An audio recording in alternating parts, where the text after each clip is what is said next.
Mga master, okay lang bang? Huwag niyong skip ang mga ad sa aking mga video kung okay lang mga master. Salamat sa solid na suporta po. Yon, what's up mga masters? Nandito na naman tayo sa panibagong araw, panibagong kabanata na naman ang pagsasama-samahan natin ngayon guys.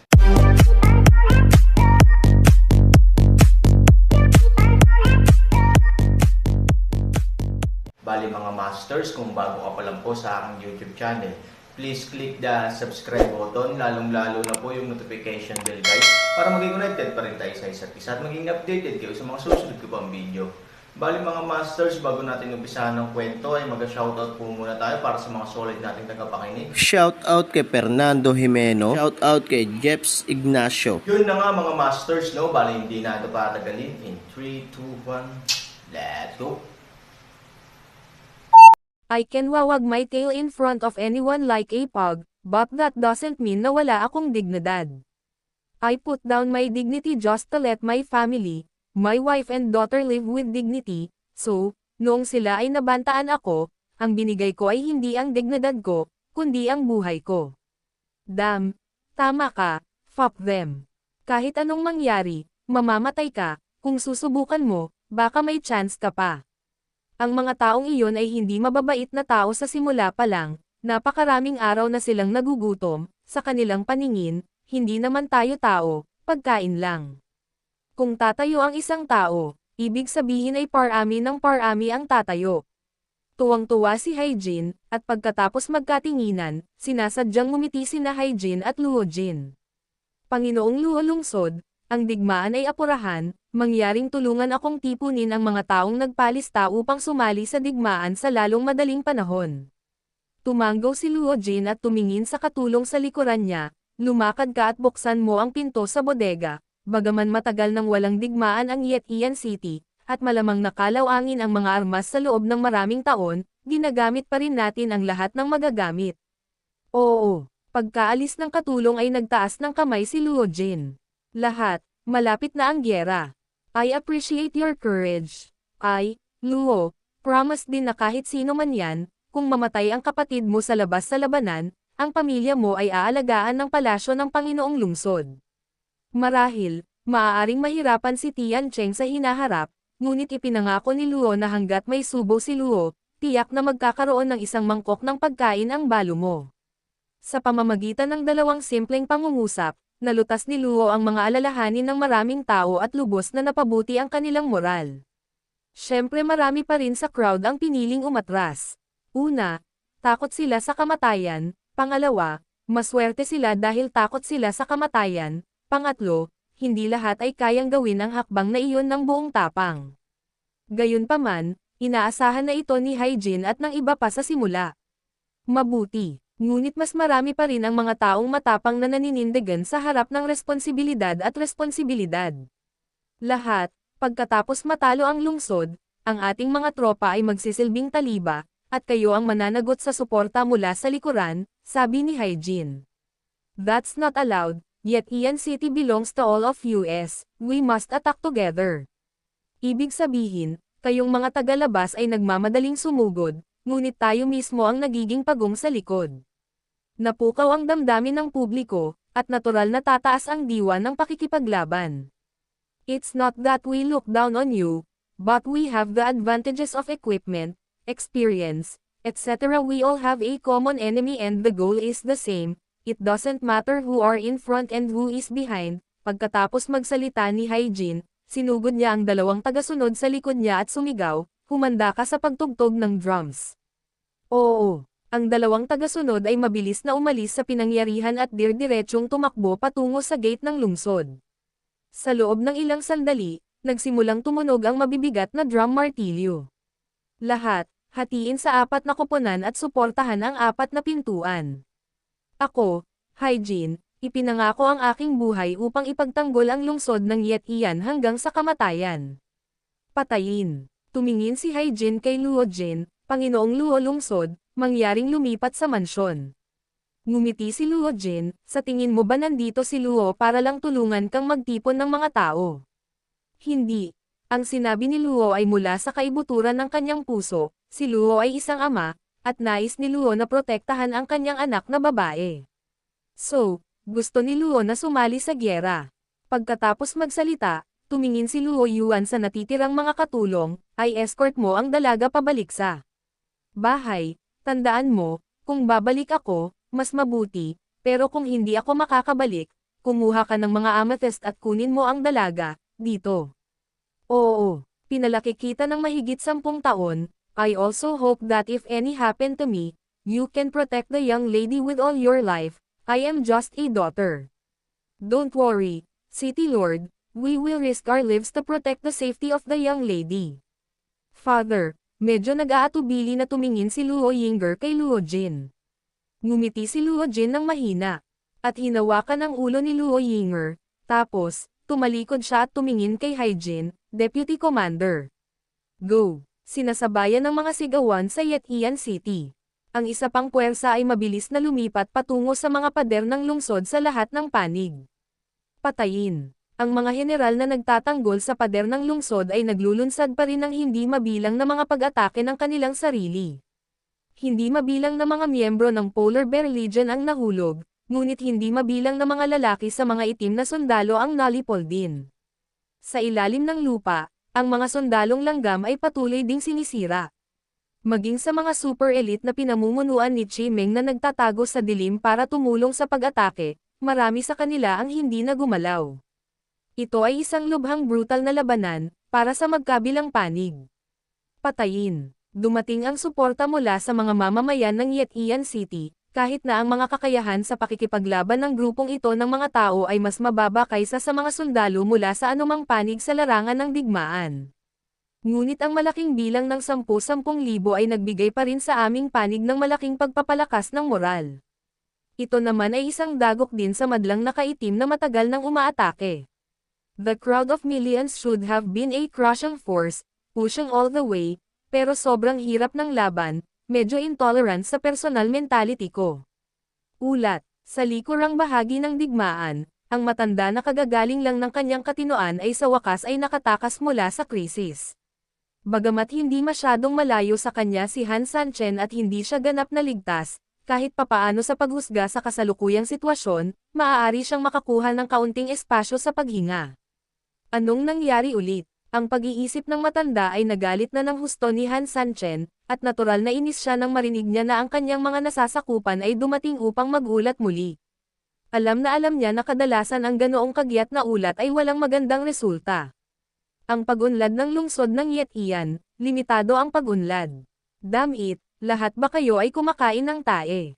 Matagal na tayong nakikipaglaban sa Yetian City, at limitado pa rin ang pag-unlad natin.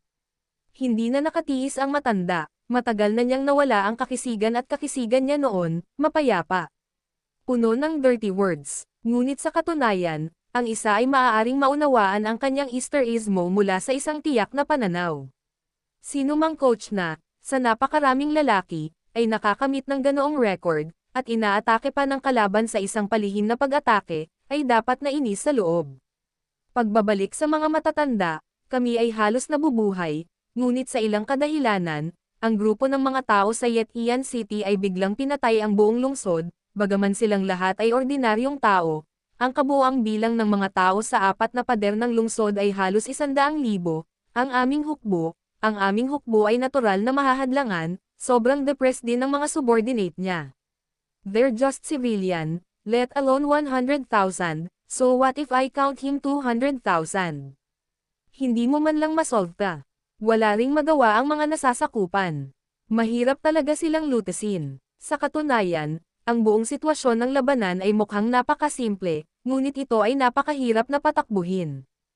Ang una, ay ang unang yugto, na 12 ng metro ang layo mula sa Yetian City, parang may di nakikitang puwersa na pumipigil sa kanila doon, at ang kanilang mga tao ay palaging haharangan doon. Ang pangalawa ay ang ikalawang yugto, sa ilalim ng pader ng lungsod. Sa sandaling makarating ka dito, ang lupa ay babagsak sa bawat pagliko, bagamat hindi maraming tao ang mamamatay pagkatapos ng pagbagsak, para sa napakaraming bilang sa kanila, ito ay wala. Ngunit ang problema ay na pagkatapos gumuho ang lupain ay bumuo ng isang malubhang balakid, bagamat marami sa kanila, sila ay nahaharap sa malalaking pagguho ng lupa at ang kanilang mga paggalaw ay lubhang pinaghigpitan. Sa wakas, mayroong ikatlong antas. Frontal resistance mula sa polar bear core. Kahit na ang polar bear core ay wala ng tulong ng mga kakaibang hayop, ang bilang nito ay nabawasan ng husto dahil sa tuloy-tuloy na mga labanan, at ang paglaban nito ay hindi na kasing lakas ng dati. Pero kung tutuusin, sila ay well-trained at nagtutulungan sa isa't isa ng tacitly, matapos na dumaan sa dalawang antas ang mga sundalo ng kabilang panig, talagang hindi malaking bentahe ang harapin sila sa pagod at gutom na estado, masasabi lamang na sila ay sumusulong sa maayos na paraan, ngunit hindi nito maabot ang layunin, sa epekto ng flat push. Nakakaramdam din siya ng kalungkutan, ngunit hindi niya ito masabi.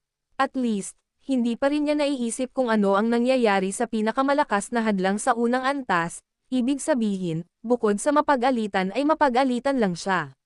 Back to the elders, ang biglaang pag-atake ng mga mamamayan ng Yetian City ay hindi bahagi ng aming plano, ang biglaang paglabas ay medyo natarante kami, ang pinakamahalaga ay lumaban sila ng lubusan sa ilalim ng regular na pamumuno ng Polar Bear Legion, hindi sila katulad ng mga nagkalat na sundalo, ang katapangan ng isang ordinaryong tao, kaya, make any choice of any two, excuses, lumapit ka sa akin na may sariling ulo, o tumayo ka sa lungsod ng Yetian at makikita mo ako. Oo, lalakas na ang pag-atake ng mga nasasakupan ko ngayon. Sayang naman, sobrang nanlumo ang matanda. Napakatagal upang masakop ang isang lungsod, umaasa pa rin ako sa iyo na sirain ang lungsod at mapawi ang pressure dito. May dumating. Oo, bigyan mo ako ng frontline supervision, kung kinakailangan, maaari kong putulin ang ulo ng frontline coach para mabigla ang buong hukbo. Elder, laking gulat ng nasasakupan. Ang sinumang maaaring magsilbi bilang coach sa harap ng pormasayon ay likas na pinagkakatiwalaan ng matanda. Kapag hindi pa nabigo ang laban, bawal na patayin ang commander sa labanan, at kung ang taong ito ay malapit pa ring pinagkakatiwalaan ng nakatatanda, kaya lang. Ang ating mga kababayan ay kwalipikadong mabuhay muli, ngunit lahat sila ay natatakot sa pakikipaglaban. Sa kabilang banda, ang mga sundalo ng Yetian City ay matapang at mahusay pa rin sa pakikipaglaban kahit na alam nila na ang ating mga tao ay karapat-dapat na mabuhay muli, ngunit lahat sila ay natatakot sa pakikipaglaban, at takot sa kamatayan.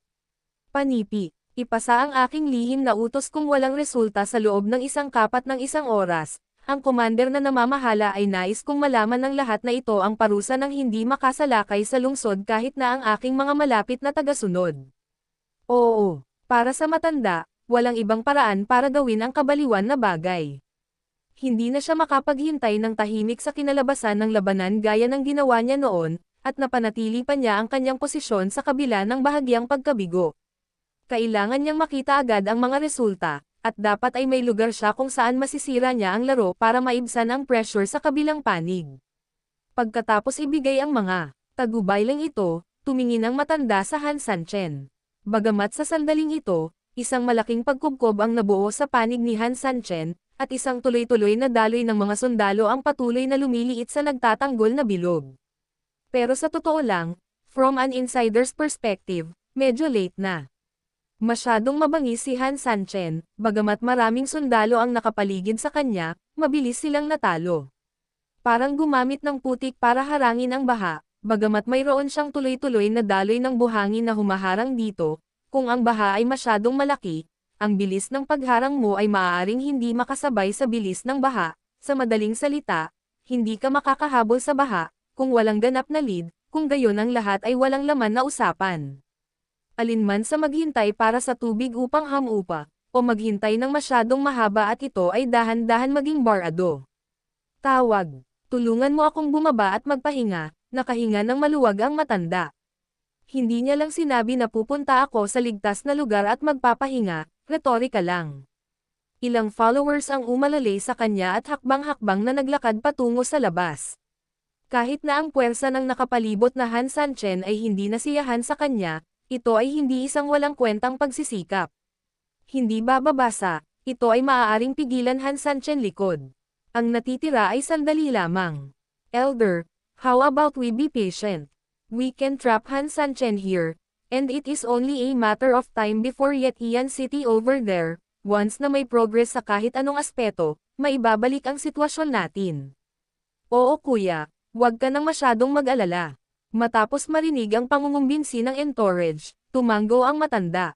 May katuturan ang kanilang sinabi, at siya rin ay nasa sandali ng pagkainip, na ikanalito niya ng kaunti. Ang mga sundalo sa labas ng Kabkab ay dapat nabigyang pansin ang kanilang kapaligiran. Elder, nag-aalala ka na magkakaroon ng reinforcement si Han Sanchen.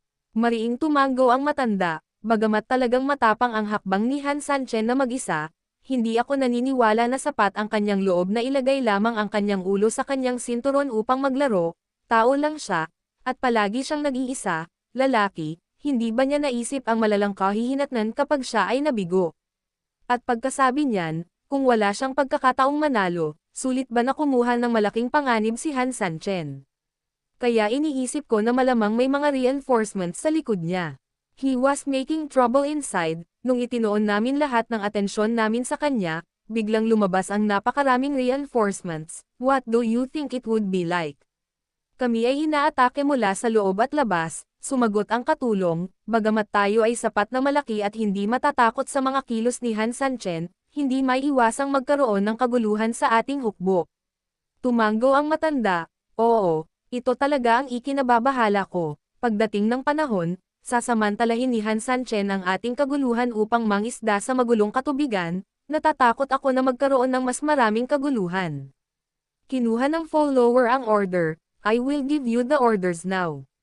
Ngunit nang tatalikod na sana siya at mag-aayos, biglang, isang napakalaking figure ang lumipad ng direkta mula sa malayo. Yun na nga mga masters, no? Bali panibagong kabanata na naman yung natapos natin ngayong gabi. Muli, maraming salamat po talaga sa walang sawang suporta po sa aking YouTube channel na talagang inaabangan nyo po ang bawat upload ko po.